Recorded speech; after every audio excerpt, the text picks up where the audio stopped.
یہ بات طے ہے کہ سورہ اخلاص کے پڑھنے سے رزق کی کمی دور ہوتی ہے،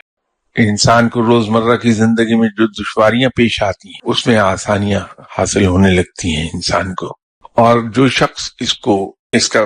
دور کبیر مکمل کر لے اس کو علم بہت ہی اعلیٰ پائے کا حاصل ہوتا ہے۔ اب اس میں ایک نقطہ یہ آ جائے گا کہ سورہ اخلاص کو یا کسی اور سورہ کو ہم اگر اس نیت سے پڑھیں کہ ہم جادو سے محفوظ رہ جائیں تو میرے خیال میں یہ زیادہ کوئی مناسب بات نہیں ہوگی۔ وہ اس لیے کہ یہ کلام الہی ہے، اور خاص طور پہ یہ